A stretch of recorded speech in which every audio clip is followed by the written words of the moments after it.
ولا تصعر خدك للناس ولا تمش في الأرض مرحا إن الله لا يحب كل مختال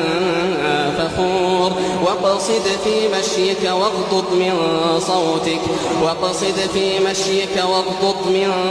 صوتك إن أنكر الأصوات لصوت الحمير